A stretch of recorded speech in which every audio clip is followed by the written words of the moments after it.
I've always thought that there's something really charming and nostalgic about the visual style of old horror games, specifically survival horror titles, so when I saw You Will Die Here Tonight's trailer and screenshots on Steam, I thought it looked exactly like the type of game I'd play. It looked like Resident Evil 1, except it had a unique combat system that made me want to give it a try.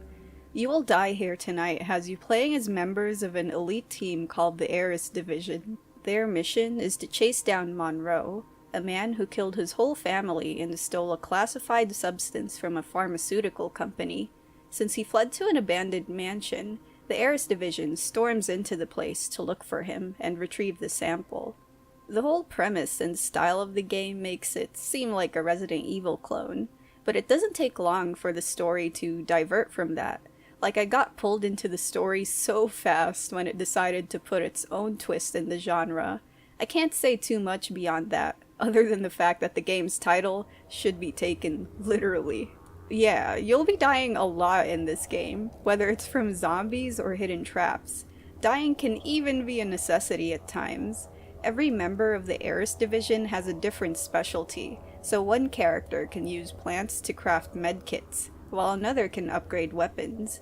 When I needed one character to experiment or do something specific later in the game, I would just find a way to let my current one die. I know it sounds horrific, but you'll understand what I mean when you play the game. But anyway, another cool thing about dying is that progress continues through another member of the Heiress Division. So if you've made a lot of progress, exploring rooms and killing enemies, the game will remember that you did all of that. Enemies will stay dead, and bullets or first aid that you haven't picked up will be left behind.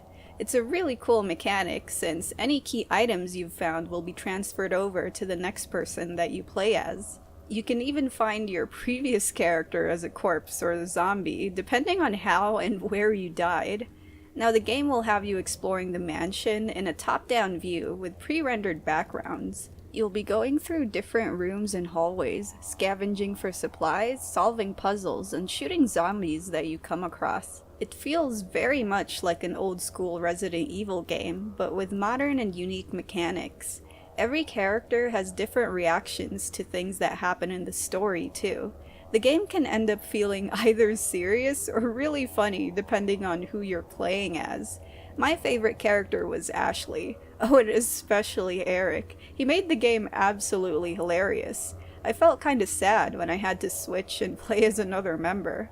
The combat was fun though, no matter who I was playing as. Every time you stop to shoot your weapon at a zombie, the game switches to a 3D FPS. You'll be locked in place, while only being able to spin around and shoot enemies until they die.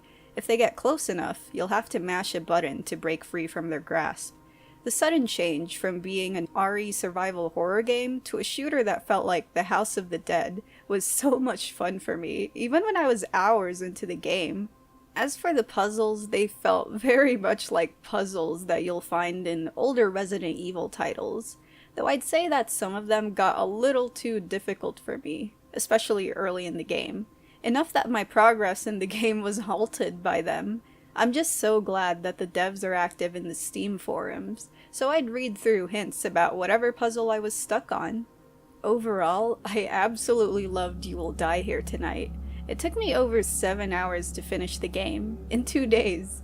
The story and the gameplay pulled me in so much that I kept playing. Like, I probably would have finished the whole thing in one night if I sacrificed sleep. I can only think of 2 major cons for this game. First is a bug I encountered early on. I couldn't switch to my knife on mouse and keyboard, which led to my first death.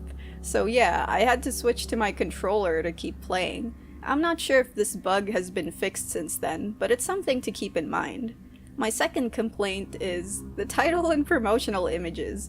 I'm sorry to the devs, but it did not look and sound like a very interesting game when I first saw it. If it wasn't for the trailer and gameplay screenshots, I would have completely overlooked the whole thing. It was only after I played the game that the titles started making sense.